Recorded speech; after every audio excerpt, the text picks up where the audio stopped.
สบายดีทุกท่านมื้อนี้ก็พาทุกท่านเพื่อนๆพี่ๆมาชมบรรยากาศงาน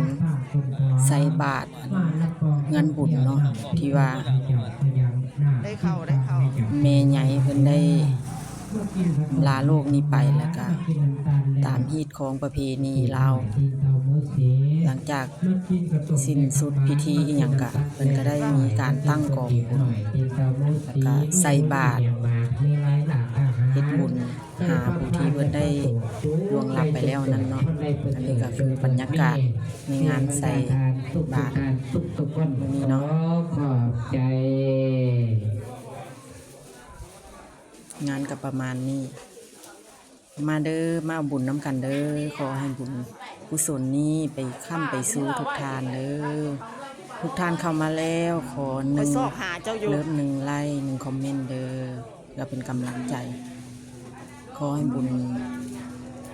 กุศลทรงไปหาทุกทานจงมีสุขภาพแข็งแรงเจริญในหน้าที่การงานซื้อได้ขายงานเฮ็ดหยังทำหยังก็ขอให้เจริญเด้ออันนี้ก็คือกองบุญเนาะกองบุญได้ตั้งหาใหญ่ๆผู้เพิ่นได้อำลาโลกนี้ไปแล้วก็ตามฮีตของประเพณีศาสนาพุทธมีการตั้งกองบุญถวายสังฆทานตักบาตรเนี่ยก็ว่าไปตามฮีตตามของผู้เฒ่าผู้แก่เป็นปฏิบัติมา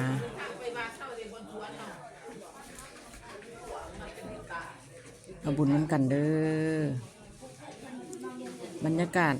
กับประมาณนี้ขอให้ทุกท่านมีสุขภาพแข็งแรงเด้ออีกเทื่อนึงก็ฝากซ่องสมใจชาแนลเด้อกายไปไกลมากก็อย่าลืมแวะเข้ามากดเลิฟกดไลค์เด้อขอบใจหลายๆเจอกันใหม่ในคลิปหน้าเด้อสมบรรยากาศไปกับบ่ยาวปานใดดอกเนาะคลิปเฮากับประมาณ4 นาทีไปกันเด้อบ๊ายบาย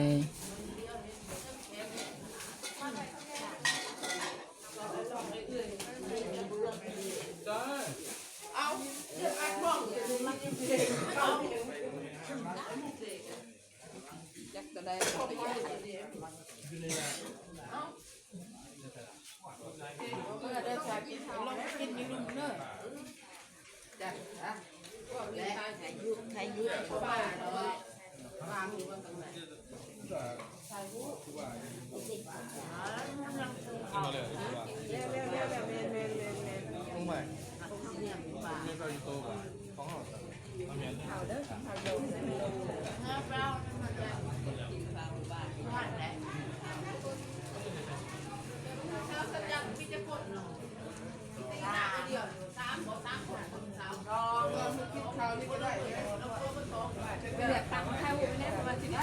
เหลือตังค์ไทยหูไม่ได้ในมอตัวเองว่าเหลือใช่ของโบกเลย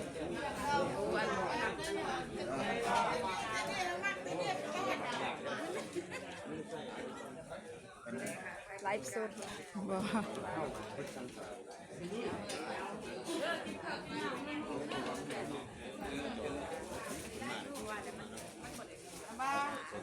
ข่าวอีลุ่มเนอะงานบทัวเทิงอำไพวันเดียวได้ทำหน่อยนี่วัดหลวงวัดหนึ่งวัดหลวงแม่ได้บ่ฟ้าปิดผู้มา